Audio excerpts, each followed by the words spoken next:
নমস্কার বন্ধুরা, শাশ্বতী জীবনধারার আরও একটা নতুন পর্বে আপনাদের স্বাগত জানাই। হঠাৎ সন্ধেবেলায় ওপর থেকে নেমে এসে দেখি মা আলু ভাতে মাখতে শুরু করেছেন। কেন করছেন সেটাই বুঝতে পারছি না। ও মা, তার সাথে দেখি পেঁয়াজ কুচিয়েছেন, কাঁচা লঙ্কা কুচিয়ে রেখেছেন আর নুন। দেখি আলু ভাতের মধ্যে সামান্য পরিমাণে নুন, পেঁয়াজ কুচি, কাঁচা লঙ্কা কুচি আর ধনে পাতা কুচি দিয়ে দিলেন। তারপরে ভালো করে মাখতে শুরু করে দিয়েছেন। আমি তো এখনও বুঝতে পারছি না মা কি করতে চাইছেন সন্ধেবেলায়। তারপরে ঘরে একটু এভারেস্টের চাট মশলা ছিল, সেটাকেও দিয়ে দিলেন।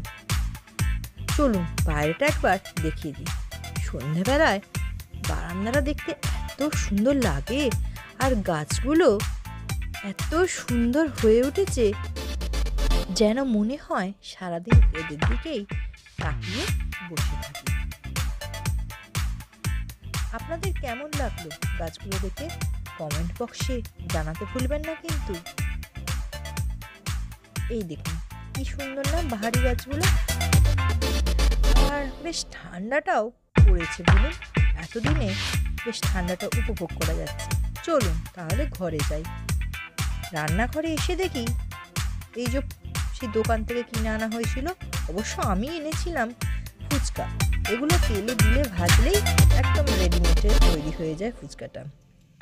এই যে মা তেল গরম করে ছেড়ে দিয়েছেন কতগুলো ফুচকা, আর কেমন ডুবো ডুবো হয়ে ফুলেছে বলুন। ফুচকাও দেখছি মায়ের ভাজা হয়েছে অনেকগুলো। দেখা যাক এরপরে মা কি করেন।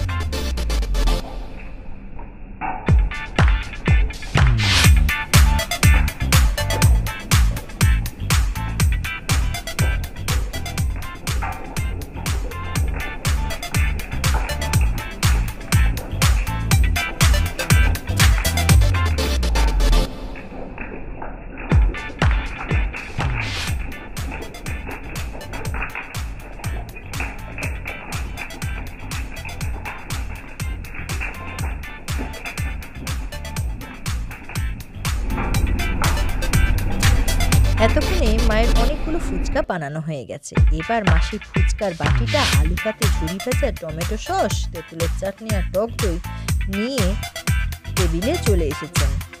আমি কিন্তু বুঝে গেছি মা কি বানাচ্ছেন। আপনারা বুঝেছেন কি? যদি বুঝে থাকেন তাহলে কমেন্ট বক্সে জানাতে ভুলবেন না কিন্তু। আর আমার ভিডিও আপনাদের কেমন লাগছে সেটাও কিন্তু জানাবেন। যদি আমার ভিডিও আপনাদের ভালো লেগে থাকে তাহলে অবশ্যই আমার চ্যানেলটা সাবস্ক্রাইব করে দেবেন আর একটা লাইক করে দেবেন।